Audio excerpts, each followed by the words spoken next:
ce matin, nous nous retrouvons pour Patrimoine 24 pour parler de transition énergétique comme thème d'investissement.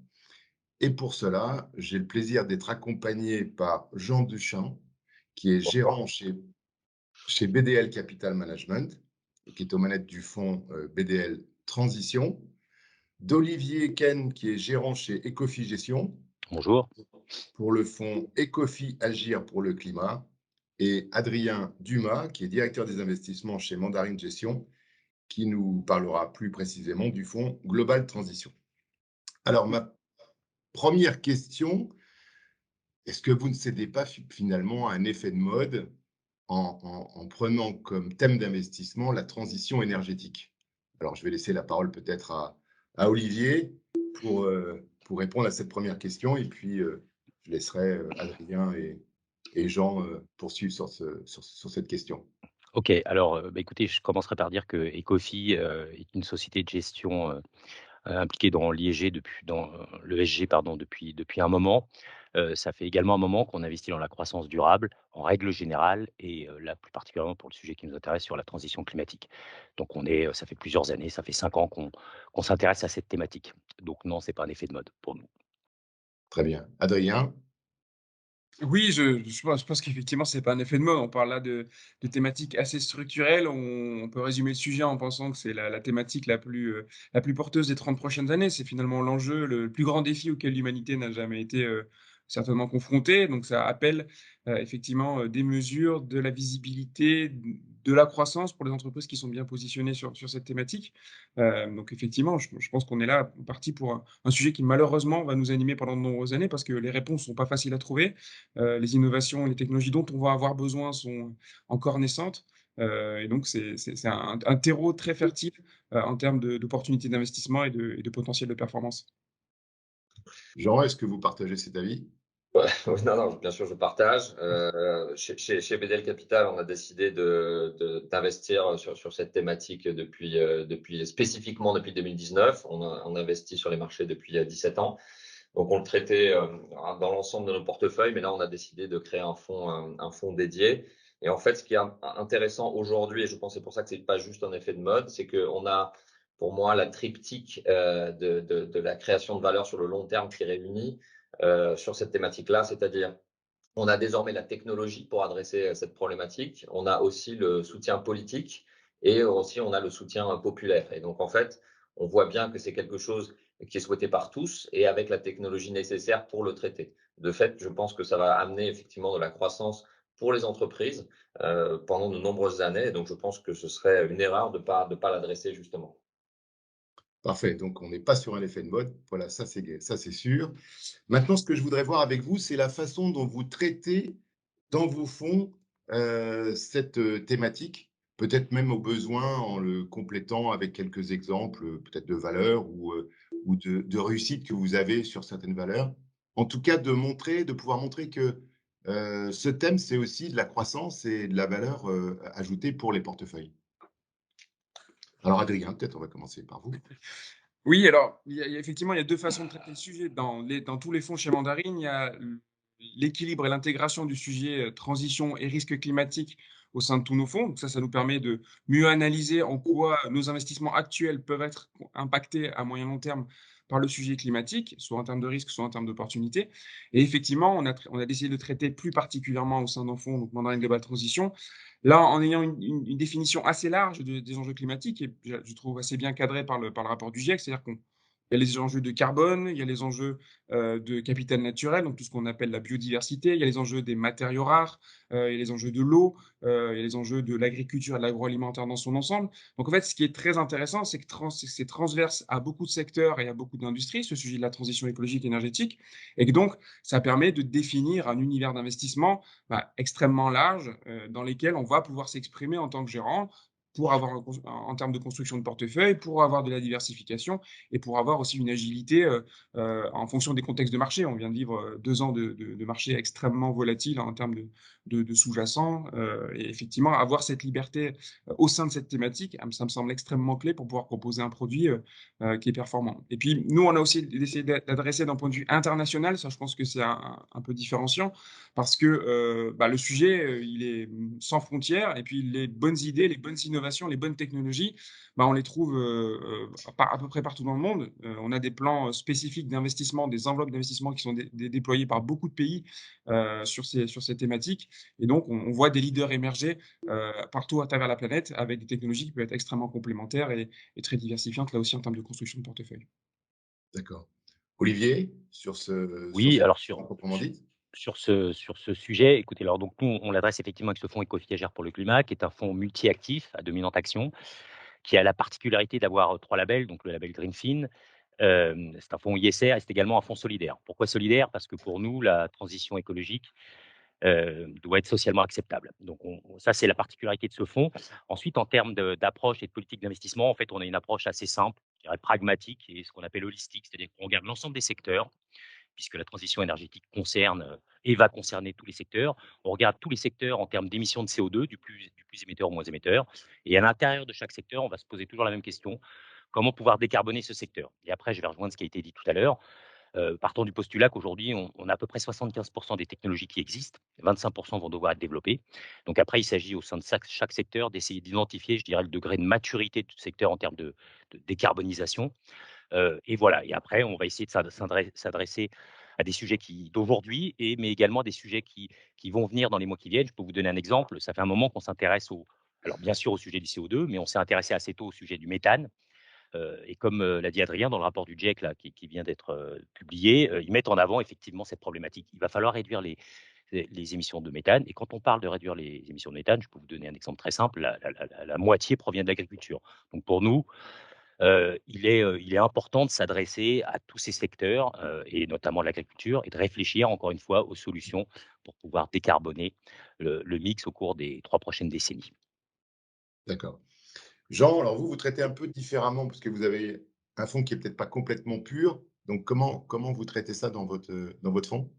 Alors, oui, pas complètement pur, c'est parce qu'en fait, on a estimé qu'il y avait 5 grandes thématiques, 5 mégatrends qui allaient faire bouger les lignes dans les années à venir.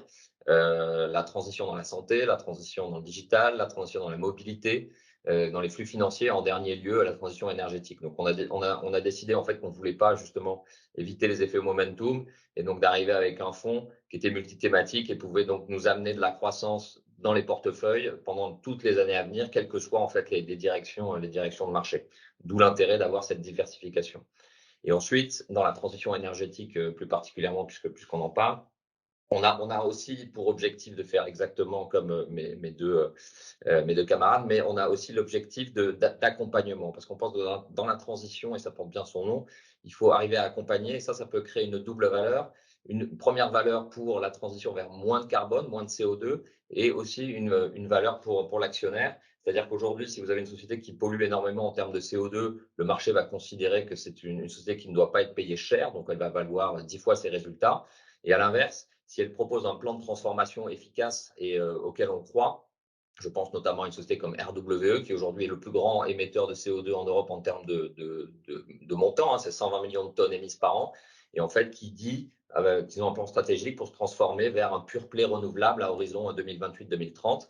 Et donc là, aujourd'hui, une société qui se paye 10 fois les résultats devrait normalement se payer 20 fois les résultats à horizon 2027-2028. Et donc, on va bien avoir les deux. On va créer de la valeur pour l'ESG et l'environnement en baissant les émissions de CO2 puisque les centrales charbon vont être fermées par anticipation. Et on va créer de la valeur pour l'actionnaire puisque la valeur de votre investissement va doubler, passant de 10 fois les résultats à 20 fois les résultats sur la période. Et donc, c'est ça qu'on recherche dans ce fonds-là spécifiquement, l'accompagnement qui aussi crée de la valeur dans les marchés.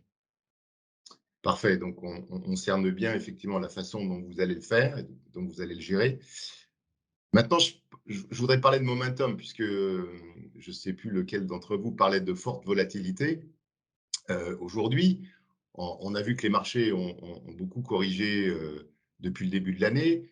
Il y a des thèmes comme la techno qui ont très, très, très fortement corrigé. Est-ce qu'aujourd'hui, finalement, même si je pense que c'est un investissement de long terme, est-ce qu'on est dans des bons momentum et qu'est-ce que vous pensez de la situation actuelle? Adrien? Ah, il n'y a plus de son. Pardon. Le momentum boursier, effectivement, a été un petit peu compliqué, aussi pour la thématique de la transition écologique énergétique. Alors, ça dépend des sous-jacents, ça dépend des sous-thématiques, ça dépend des sous-secteurs, mais dans l'ensemble, le secteur a un petit peu chahuté pour une raison principale, hein, c'est que beaucoup de ces actifs, on a beaucoup parlé de la croissance, de cette thématique. Bah, beaucoup d'actifs sont plutôt à duration longue, donc on paye la croissance future. Et effectivement, dans un environnement de taux qui monte et d'inflation, ça a eu tendance un petit peu à contracter les multiples. Par contre, ce qui me semble assez évident, c'est que depuis, le début, on va dire, de cette volatilité ou de ce stress de marché, la thématique elle-même s'est structurellement beaucoup renforcée. C'est-à-dire qu'à la fois l'inflation à moyen long terme est plutôt porteuse pour la thématique de la transition, parce que ça accentue notre besoin de réfléchir à l'utilisation d'autres, intrants, de d'autres carburants, de d'autres, modèles économiques.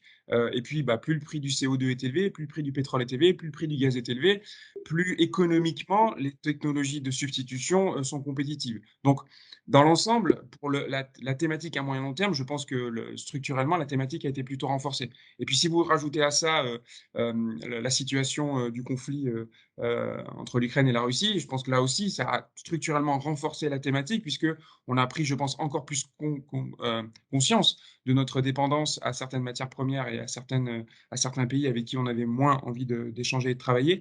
Et donc un vrai besoin de réfléchir à notre scénario, nous Européens, mais c'est la même chose pour les Américains, c'est la même chose pour les Chinois, de leur mix énergétique et de leur politique sur la thématique de la transition écologique énergétique. Donc voilà, ça se traduit très bien dans le plan Repower EU, hein, qui est en train de se déployer progressivement, avec la volonté encore de remettre au cœur de toutes les relances et de tous les plans budgétaires à venir, la thématique de la transition écologique énergétique. Merci. Olivier, Oui, beh, je comment on partage aborde les marchés? je partage complètement ce point de vue. Effectivement, on est sur un secteur de croissance, donc effectivement, on a un impact de la hausse des taux d'intérêt. Depuis le début de l'année, on a très clairement des marchés qui sont drivés par, un, la macro et donc la hausse des taux d'intérêt et 2, plus récemment, malheureusement, par la géopolitique. Donc ça, il faut faire avec, il y a des cycles, pour le moment et depuis le début de l'année, les valeurs de croissance ont été fortement pénalisées. Après, on est sur un horizon long, donc on aura, différentes, cycles de taux d'intérêt, donc on reste confiant sur le business model des sociétés dans lesquelles on investit. Et après, je partage complètement le point de vue d'Adrien sur sur le Repower EU. En fait, ce qu'on voit simplement, c'est que la question de la transition énergétique devient très clairement stratégique pour les États européens. Et ça, c'est un puissant driver. Et on le voit à travers ce plan, puisque l'ambition du Repower EU est de diviser par au moins 2 la dépendance au gaz russe. Mais quand vous divisez par 2 la dépendance, vous augmentez globalement par 4 les volumes d'hydrogène vert dont on va avoir besoin, et donc par 8 les volumes d'énergie renouvelable. Donc on est passé, je dirais, d'une question écologique auquel tout le monde a conscience, les industries, les pouvoirs publics, le consommateur, à une question stratégique. Et pour nous, c'est un driver encore plus fort. Et par ailleurs, l'horizon de temps s'est réduit, puisqu'on parlait d'un Green Deal à horizon 2050. Le Repower EU, c'est horizon 2030. C'est sur les 8 prochaines années. Donc, diviser par 2 sa dépendance au gaz russe sur les 8 prochaines années, il faut démarrer tout de suite. Et c'est des investissements colossaux en termes d'infrastructure, en termes de production. Et donc, on pense effectivement que ces sociétés, enfin les sociétés qui sont impliquées dans cette transition, devraient bénéficier de ce qu'on appelle un super cycle de CAPEX au cours des Mmh. 8 prochaines années. Donc on est, je dirais, au-delà de la volatilité des marchés, on est encore plus conforté sur sur cette opportunité d'investissement. Très bien. Jean, difficile d'intervenir après, Bah, je pense que vous partagez peut-être. ils ont été bons, mais je rajoute juste un élément, c'est que ce qui est important vraiment de noter sur les marchés actuels, la baisse du marché a été faite relativement sans discernement. Bon, après, et donc en fait, on a assisté quand même à une baisse de valeur de l'ensemble du marché, sans tenir compte en fait réellement de la valeur intrinsèque de l'entreprise. Et donc, si on reprend l'exemple du Repower, effectivement, qui vient d'être adressé, si on avance le délai et l'agenda en disant bah, il faut qu'on produise plus en renouvelable dès 2030, on se rend compte qu'il va falloir avoir, par exemple, des projets solaires. Et le solaire, parce que le solaire, c'est la technologie la plus facile à installer en termes de délai. Et donc, on peut installer des champs de panneaux solaires relativement rapidement par rapport à des éoliennes qui nécessitent quasiment 4 à 5 ans de délai d'autorisation. Et donc, par exemple, on donne un exemple. Si on prend une société comme Solaria, une société espagnole, Et donc, généralement, c'est typiquement le genre de société qui peut bénéficier justement de ce changement de réglementation avec l'appui des politiques. Et si on limite encore la difficulté administrative pour installer en fait des panneaux solaires, typiquement une société qui fait quasiment 100% de solaire comme Solaria en Espagne pourrait bénéficier en fait d'une croissance de ses revenus accélérée sur les années à venir, et ce grâce justement à cette volonté politique. Et je reviens sur volonté politique, mais aussi populaire et technologique, qui pourrait donc bénéficier à ce type de société. Donc c'est tout typiquement le genre de choses dans lequel on investit dans nos fonds. Très bien. Donc, si je comprends bien, on oublie un peu les marchés et leur agitation actuelle et on se projette vers l'avenir. Écoutez, messieurs, on a fait un rapide tour d'horizon sur ce thème. On va laisser les investisseurs aller voir vos fonds et se rapprocher de vous. Je vous remercie beaucoup et à bientôt. Merci Merci à vous. beaucoup, passez une bonne journée. Au Au revoir. revoir. Au revoir.